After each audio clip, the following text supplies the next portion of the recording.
क्या नीतीश कुमार बनेंगे India front गठबंधन के सरदार? आपको पता होगा, जैसे कि मैंने रिपोर्ट भी किया था कुछ दिन पहले, यानी कि जो आखिरी मीटिंग हुई थी इंडिया फ्रंट अलायंस का नई दिल्ली में, वहां पे नीतीश कुमार काफी नाराज थे। वो इसलिए नाराज थे क्योंकि उनको शायद ये लगने लगा कि उनकी कोई तवज्जो नहीं मिल रही है उनको, जहां तक गठबंधन की बात चले। लेकिन बात ये हुई कि जब वो बात कर रहे थे और अपना भाषण हिंदी में दे रहे थे, उस समय टीआर बालू जो डीएमके के नेता हैं, उन्होंने कहा कि प्लीज इसका ट्रांसलेशन अंग्रेजी में भी कर दीजिए, हमको हिंदी समझ में नहीं आती। उस समय नीतीश कुमार ने कहा कि हम हिंदुस्तानी हैं, हम हिंदुस्तान में हैं और हिंदी हमारी मातृभाषा है। उसके बाद 2-3 दिन बाद राहुल गांधी ने नीतीश कुमार से बातचीत की और बातचीत का मकसद यही था कि उनको शांत करना। नीतीश कुमार काफी दिनों से नाराज भी माने जा रहे हैं, कांग्रेस पार्टी से भी और गठबंधन से भी। उनको लगता है कि ये गठबंधन का खाका उन्होंने ही तैयार किया था, लेकिन आज ममता बनर्जी या अरविंद केजरीवाल या उससे ज्यादा कांग्रेस पार्टी उसकी पहल कर रही है, लीडरशिप ले रही है।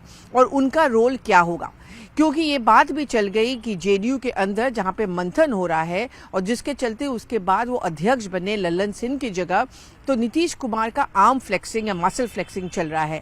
लोकसभा चुनाव के दौरान जेडीयू का प्रदर्शन बहुत अहम होगा। अगर आप बिहार की राजनीति की बात करें, वहां पे जेडीयू का कद माना जा रहा है कि आरजेडी से कम होता जा रहा है और तेजस्वी यादव को लेकर लालू प्रसाद यादव काफी एम्बिशियस है। ये खुली बात है कि वो चाहते हैं जाहिर तौर पर कि उनका बेटा यहाँ का मुख्यमंत्री बने, लेकिन वो मुख्यमंत्री तभी बन पाएंगे अगर उस जगह पे वैकेंसी हो और नीतीश कुमार हट जाते हैं। एक समय में लालू प्रसाद यादव और नीतीश कुमार की अच्छी खासी दोस्ती थी, वो दोस्ती खत्म हो गई जब नीतीश कुमार बीजेपी के साथ गए और फिर घर वापसी की बात हुई जब नीतीश कुमार आरजेडी के साथ होकर यहाँ पे एक गठबंधन में रहे। अब कांग्रेस पार्टी को पता है और बाकी जो घटक दल हैं इंडिया फ्रंट के, उनको ये पता है कि नीतीश कुमार काफी अहमियत रखते हैं।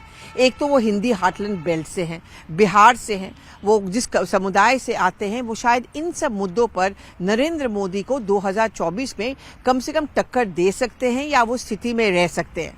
प्रधानमंत्री की सबसे बड़ी बात यह है कि एक तो वो जिस ओबीसी समुदाय से आते हैं, दूसरी बात यह है कि हिंदी बेल्ट में बहुत ही पॉपुलर है और उनकी छवि ऐसी है जिसके चलते बीजेपी के लिए वोट पाना कहीं मुश्किल नहीं माना जाता। कांग्रेस की बात अगर कहें तो कांग्रेस की छवि अब ऐसी बनती जा रही है कि वो दक्षिण भारत की एक पार्टी में सीमित रह गई है। सिर्फ कर्नाटक और तेलंगाना में वो सत्ता में है और हिमाचल प्रदेश है, लेकिन और कोई बड़े राज्य में उनकी कोई सरकार नहीं है। दूसरी बात यह है कि कांग्रेस में ऐसा कोई नेता नहीं है जिसको माना जा सकता है कि वो हिंदी हार्ट बेल्ट में पॉपुलर हो। यही दिक्कत ममता बनर्जी के साथ है और बहुत हद तक अरविंद केजरीवाल के साथ है। नीतीश कुमार ही ऐसे एक नेता हैं जिनको माना जाता है कि वो हिंदी हार्ट बेल्ट पॉलिटिक्स में वो टक्कर दे सकते हैं भाजपा को और नरेंद्र मोदी को।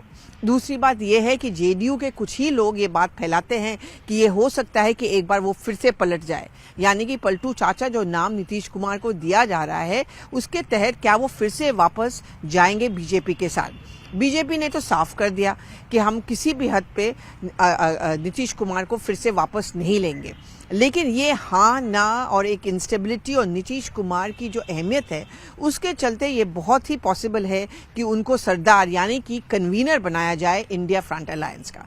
इसके चलते वो बहुत कुछ तीर निशाने पे होगा, यानी कि जैसे कि मैंने अभी कहा है, हिंदी हार्टलैंड बेल्ट पॉलिटिक्स में नीतीश कुमार शायद एक टक्कर दे पाएंगे नरेंद्र मोदी। कम से कम इंडिया फ्रंट अलायंस का ये मानना है, जिस समुदाय से वो आते हैं और वो नरेंद्र मोदी ब्रांड और पॉलिटिक्स को बखूबी से जानते हैं। अब देखते हैं कि इंडिया फ्रंट अलायंस क्या आपसी रंजिश और मतभेद को भूलकर नीतीश कुमार को लाकर वो ट्रम्प कार्ड खेल पाएगी जो अगले मीटिंग में ही तय होगा।